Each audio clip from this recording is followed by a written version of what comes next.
We are on here, aren't we? We are. Second episode already. Second episode of the Go Gorilla podcast.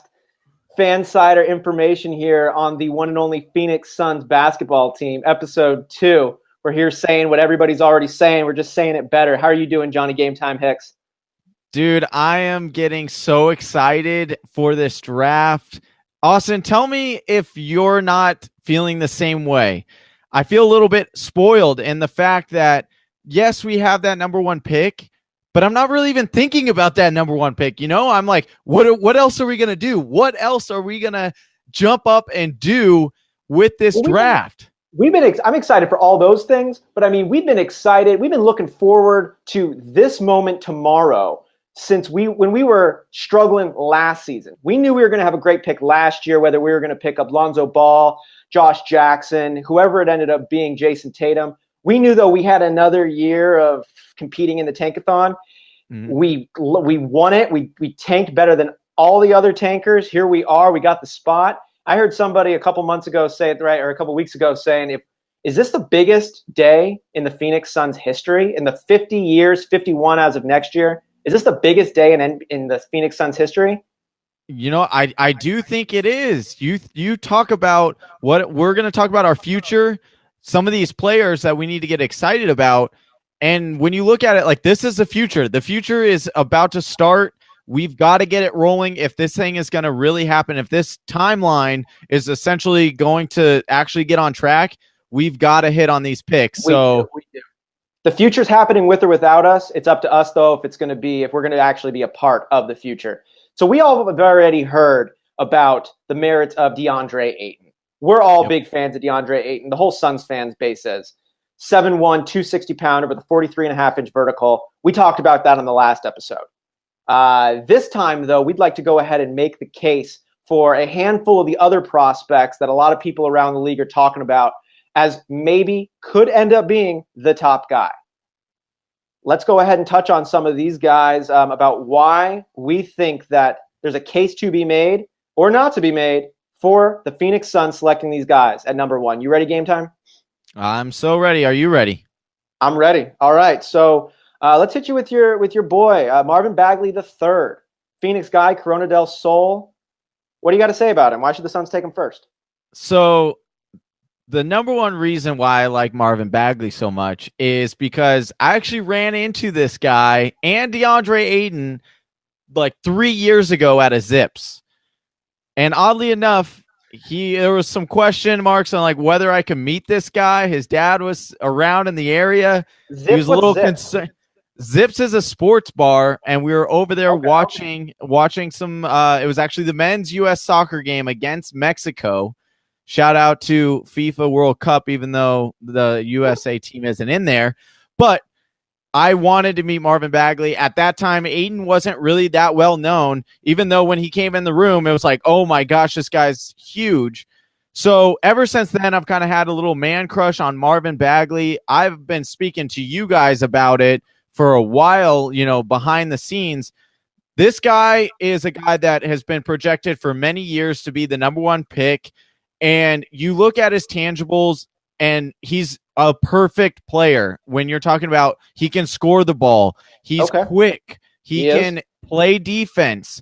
Yep. He is a smart basketball player. He's been focusing on basketball for the last 4 years. His dad took him out of high school, out of Corona del Sol, and he essentially just transformed him into made up a basketball high school, so that way he could just focus on basketball for his whole entire career. He played with Ayton over there, right? He did play with Ayton. Yes, he did, and which is one of the reasons why I like the idea of being able to trade up to draft both of them, because I think they would both essentially work in our system. You're looking at a stretch 4. He can shoot threes. It's not his go-to move or anything, but he's a great offensive player, and he has the potential to develop on the defensive side.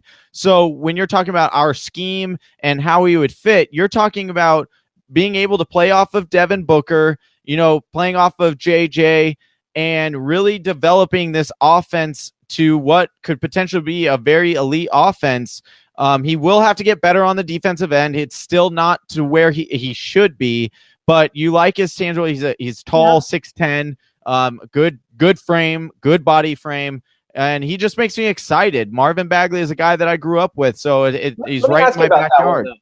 Let me ask you, we're on the Go Gorilla podcast right now talking about Marvin Bagley III. You think, is the defense actually a problem for him? Is there anything? I don't think it's as much of a problem as you peeling that banana with those gorilla hands. I'm not even going to ask you where you got those gorilla hands. What I do want to ask you. I'm Italian, man. I matured early. All right, but what I do want to ask you about is a guy that you were trying to sell me on early on, and that's Luka Doncic. Make the case that why he could still potentially be that number one pick.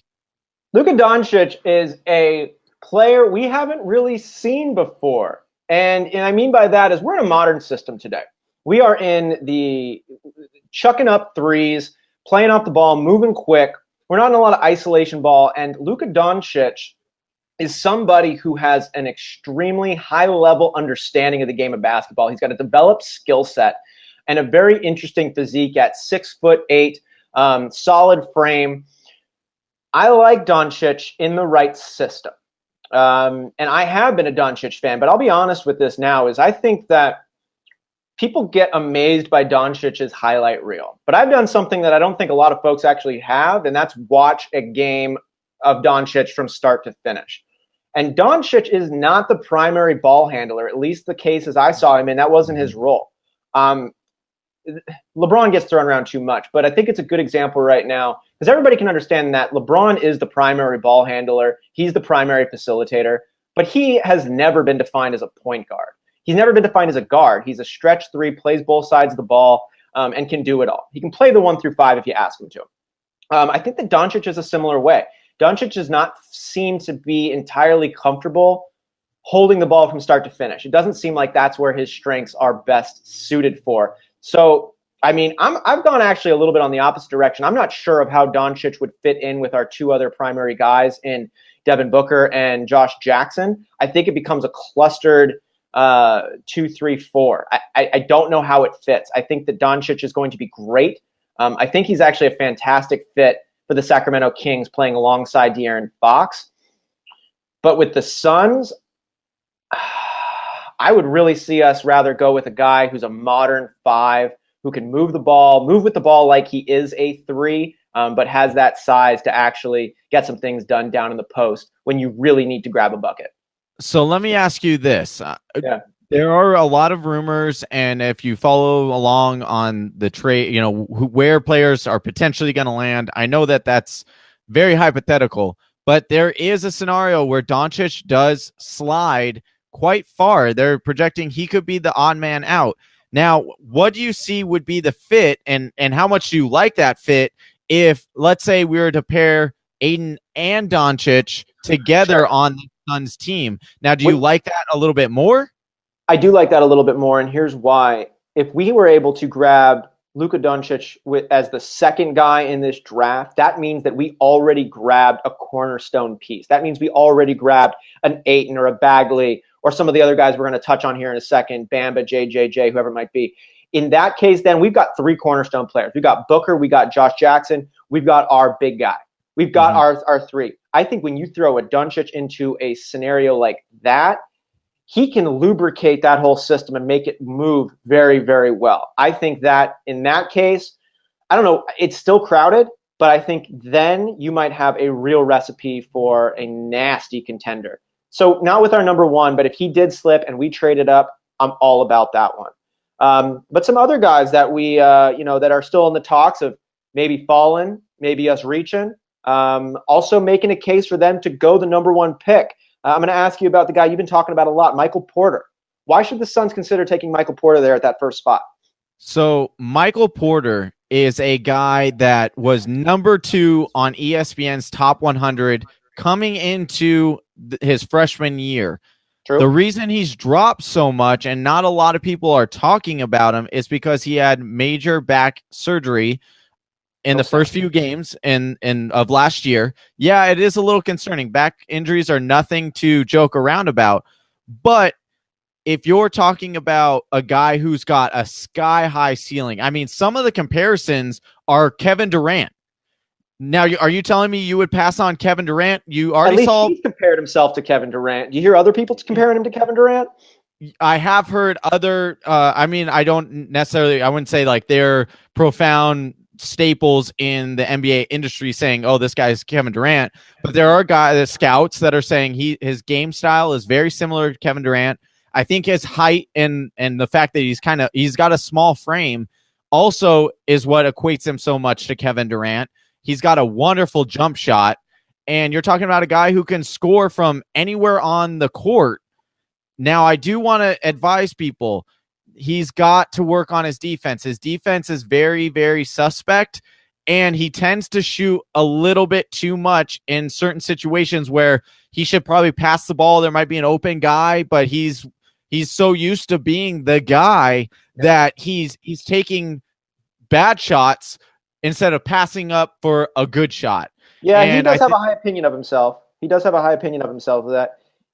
Do you think? I mean, I think all of these guys do, though, right? All of these top 6 guys are full of himself. Even when you look at Luka, I mean, he said, "Oh, I should go number 1." You see Bagley saying, "I should go number 1." I think when you're looking at these kind of caliber players, you're going to get that more often than not. And I would actually kind of be concerned if a guy was like, "Nah, I'm not one of the best guys in this draft. Everyone can guard me."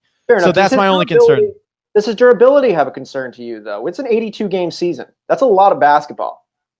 Yeah, and it does concern me. So if you're talking solely on Suns only have the number 1 pick, there's no way we're trading back up.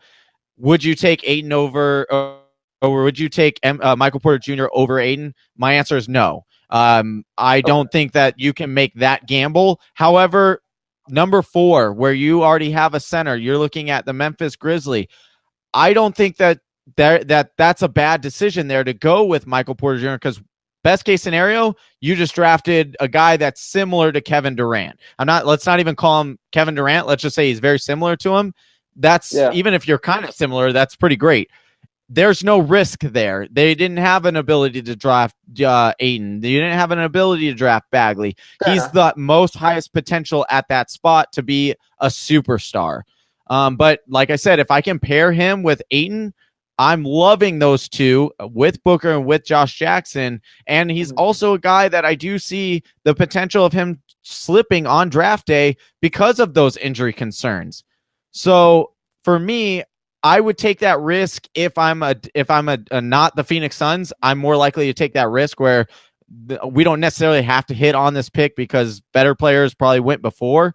Yeah. But as far as potential, I think Michael Porter has some of the best potential in this entire draft. Superstar potential for sure. Speaking of potential, you have a guy that you absolutely love in JJJ, Jared Jackson Jr., who's got a very high potential. Yeah. Austin, break down that potential for me and what you might see if he came to the Phoenix Suns. JJJ is a player who has, again, the ability to be we talk a lot about the stretch threes. We're in that era. The LeBrons, the Giannis Antetokounmpos, the LeBron Jameses, and we're kind of passing a lot less attention over to these bigs these days. But that's, I think, considering in the past, bigs have played big ball, meaning they're not the best shooters. They bully people in the post. That's the kind of game that they have. However, players coming in today, if you had the skill set of a 6'8" stretch 3, but you're 6'11", 7 feet, that's not a bad thing. And I think JJJ, I think a lot of the bigs in this draft actually fit that kind of mold. They're taller threes is what a lot of them are. And JJJ is somebody who moves so gracefully with the ball, without the ball. He's got a beautiful stroke. He's so smooth. So smooth. He's like human lotion. Yeah, he's a gigantic bottle of teddy bears and lotion mixed together. What's that men's lotion that they always want to like target towards men because it's that like you can wash everything with. You can wash your hair. Yeah. that's totally JJJ.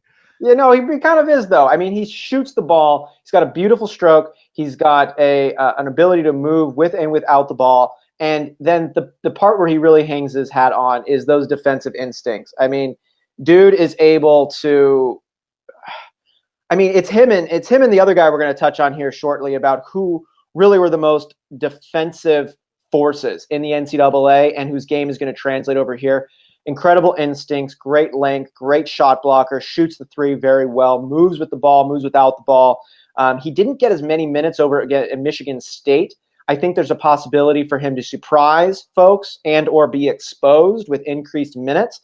I think it's a riskier pick to go at number 1, but I think it's another guy who could end up being the brightest player in this year's draft. Strong player. Another guy, though, who's got a good shot of being the brightest or the strongest player in this year's draft, up and down on boards. I know that you've given some positive attention over here, as a lot of folks have, and I'm interested to hear what you've got to say about Trae Young. So Trae Young is a guy that I was interested in mainly because I'm a Sooners fan. And so when he came out and like he was lighting things up, I mean, we saw some of his games. I mean, he had 20 plus assists in a couple of games. That's unheard of. With some not very good players around him. Exactly. And that's the part that I love. He was able to do it when he didn't have the talent around him. And I almost think it hindered him and his projections, and the fact that you're talking about a guy who was so relied on that other parts of his game had to suffer because he was taking so much of that offensive burden on himself. He had to take some of those bad shots and settle for these 30-foot threes because he needed to maybe conserve energy, or he had to be the guy who had to score for his team, because if he wasn't scoring, chances are they were no one scoring. Exactly. Does his size concern you at all? His size is not. He's a little bit. He's lighter. He's only 6'1". He's 180, I think, or 195, something like that. He's taller than that or bigger than that. No, I don't know. He seems smaller than that. Okay. I don't know what his weight is off the top of my head. Sorry, I want to say I think he's like 195. He's not real big. But Steve Nash wasn't really big, and Steve Nash was a guy that he emulates himself after. Now you're talking. Yep, exactly. It's his favorite player. You're talking if he comes to the Phoenix Suns with the number 1 overall pick, guys can't just focus on him.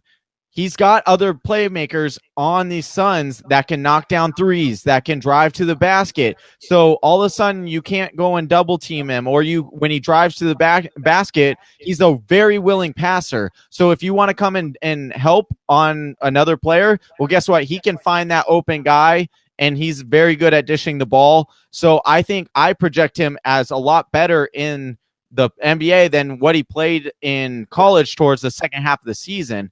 I also want to touch on his defense, because a lot of people knock his defense, but again, and people will talk about LeBron this way, that LeBron hasn't won a defensive MVP award. Well, he did get second though. He did get second, but also look at his teams. He's having to carry his teams. So where is he going to spend his energy? Like Trae Young, he had to be the focal point of that offense. So he's going to lax on defense in order to conserve that energy. I saw the same thing when I was looking at the tape of the Sooners. People are like, oh, he was lazy and lackadaisical coming off screens. But he has to conserve his energy because they're not going to score if he doesn't. So to me, Trae Young is a very, very intriguing player at the next level. And if he comes to the Suns, I will be very, very excited for the potential that he could have. Yeah. Another guy that has monster high potential, it might not be there now, and that's Bamba. And this guy has been climbing up the draft boards ever since, he really made a statement in the tournament. Austin, tell me and tell everyone else in the Suns Nation why we should highly consider Bamba. Mo Bitty Bitty Bamba is a guy it is blowing my mind that people are not as excited about this man as I know a handful of folks are, myself included. This dude has This dude has the makeup of a guy we have never seen in the NBA before. And do you see how much excitement is on me right now? This is, you can't bottle this type of excitement as much as Nick Young would like you to be able to. You cannot put this much excitement. Let me tell you why. You're about as excited as a 13-year-old boy who just stumbles upon an adult website for the first time. Yeah, maybe. Yeah. Yeah. Yeah, I was thinking. Yeah, never mind. Well, yeah, fair enough. Bamba is a player just under 7 foot, just over 7 foot, depending on which site you're looking at, but right around 7 feet tall, with a 7'10" wingspan. Dude is coming into the league on day one as the longest player in the NBA, and I don't know who's longer than him. Rudy Gobert is number 2. He's got like a 7'8.5" wingspan, something like that. Bamba's at 7'10". I don't know if anybody in the history of the league has a longer wingspan, or at least anybody relevant has a longer wingspan than that. A little lighter, definitely needs to bulk up, but he has insane defensive instincts to go along with that freakish frame. He uses his length well. He's got the length. He's got the smarts. He's got the speed. I mean, the smarts on it. We know he went to Texas, but he was considering Harvard as one of the schools he was going to go to. Dude, anybody who's seen his interviews, the man is able to connect abstract thoughts. He's quick, both mentally and physically. And speaking of the physical quickness, there are reports, they did come out from his camp, but there are reports that this dude is quicker than Russell Westbrook or John Wall.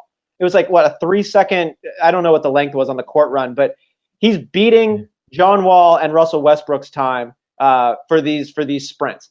When you put together a dude who can almost grab the rim just by standing there, who can run quicker than Russell Westbrook, the human engine, and who's smart, this dude is like straight out of a horror film. I mean, it's like, watch out for this dude. That's a bad man coming your way right there. I would be thrilled.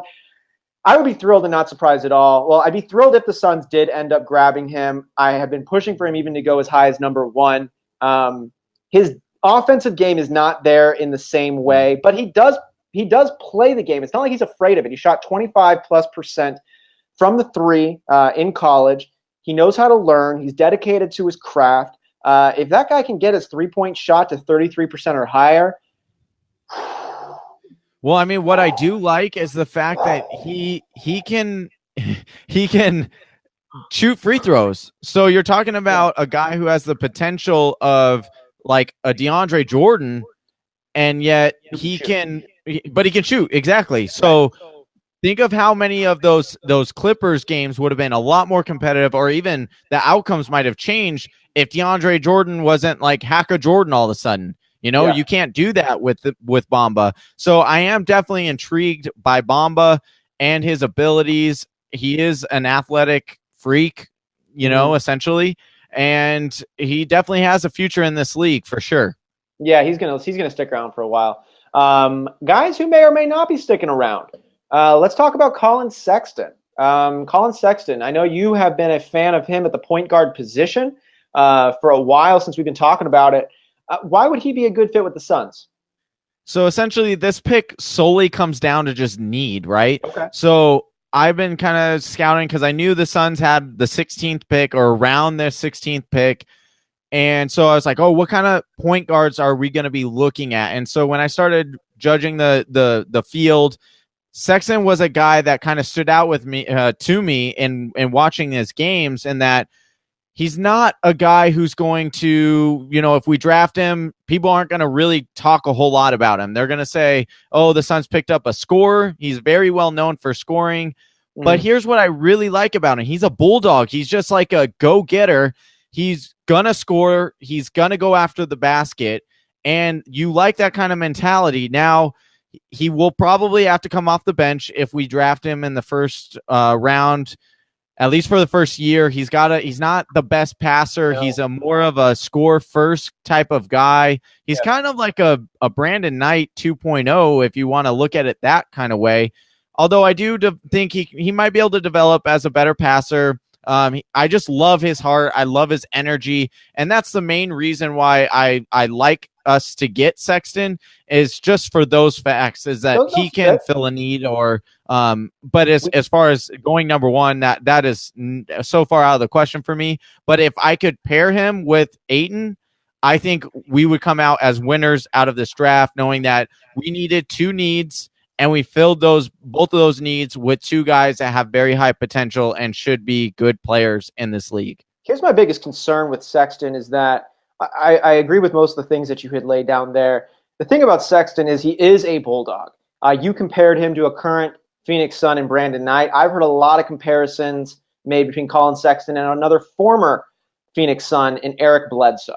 And that another Bulldog type guy, strong defensive abilities, wants to score first. My concern with that is you put Sexton on this team, he's not the first or second or maybe even the third best scorer on there. So if you have a guy who's putting up the ball and trying to score shots, and that means you're missing Booker, that means you're missing Ayton, that means you're missing working on my jump shot all summer Josh Jackson. I like the defense. I like the heart.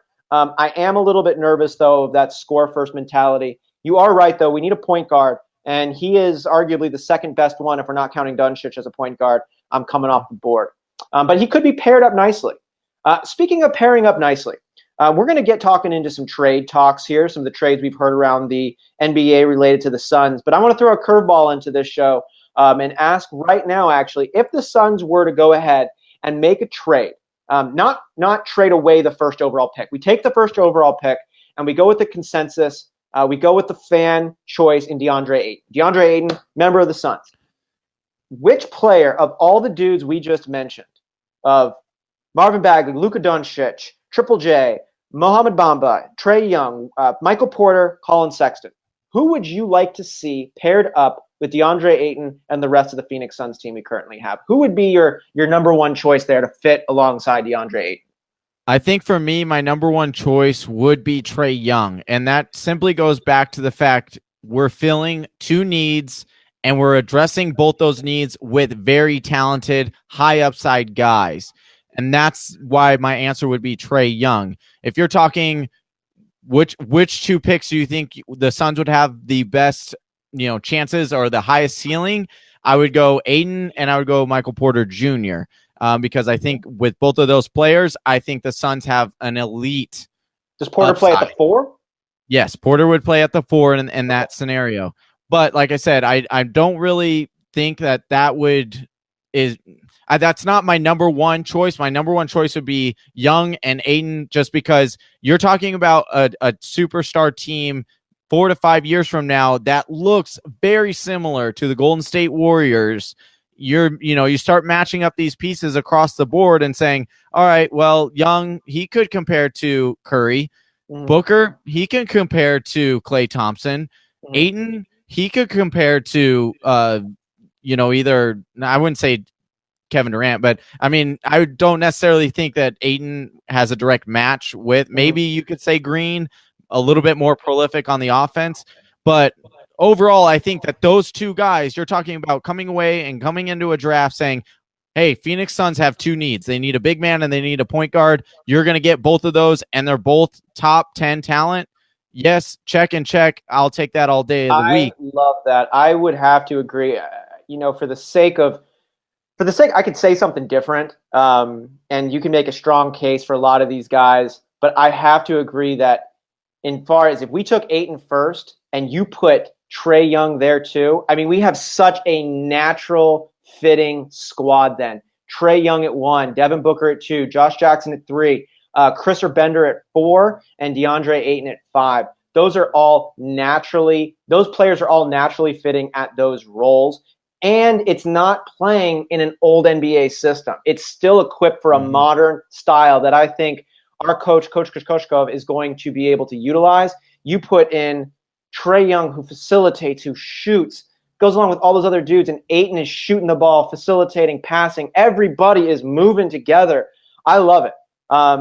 Just to disagree with, or just to offer up an alternative on that one, I think most people would want to go with Doncic and Deandre Ayton. At least the Suns community's had that civil war going for a long time. But I still don't know how those guys fit. Like, Are you playing Booker at the 1, Jackson at the 2, Doncic at the 3? I mean, Kokoshkov has said that you are the position that you guard, right? So Right. who is guarding the point guard in that scenario? Or who's on the bench? Is Jackson on the bench now? Is Jackson playing the 4? I don't know. Like, I think there's a lot of combinations to make it work, and there are smarter people out there than I who would figure it out. But if I got to pair it up with anybody, I'm liking DeAndre Ayton and Trae Young, and that's scary. That's scary. Let me ask you this then. What would be your high in the, like, what do you think? Do you think that's the highest potential? Like, you're saying out of all the top 10 players, if I paired those two with the Phoenix Suns, we have the highest ceiling? Or are you leaning towards saying Ayton and Bamba, and that would make us? I want to say Ayton and Bamba because I love it. I love the idea of putting Ayton at the 4 and Bamba at the 5 and having all that stuff go round. I do love that. But if we're aiming for highest ceiling, it's got to be with Trae Young and DeAndre Ayton. You got Trae Young who can be draining it from 5 feet past the 3-point line. You've got facilitating, moving the ball, going so quick. We're in an offensive league right now. We need to shoot threes. We need to facilitate and move without the ball. That's it. I would love for it to be Bamba and Ayton. I would love for it to be Doncic and Ayton. But if I'm making, like, here's our squad, here's our core, here is our pieces. I think if we take Ayton first, fitting in Trae Young at the point guard spot, that's the best deal. Yep, I completely agree with that. So, all right. So we do have those trades. We'd have to have a trade for that to happen, right? Trade like that would have to happen. That's the only way it's going down. And we know McDonough has said that he wants to make a trade happen if possible. We've heard some trades that have been going around. I heard this one on ESPN, and I wanted to get your take on this one. Suggested trades that the staff writers at ESPN shared was the Phoenix Suns should trade away the number 1 overall pick.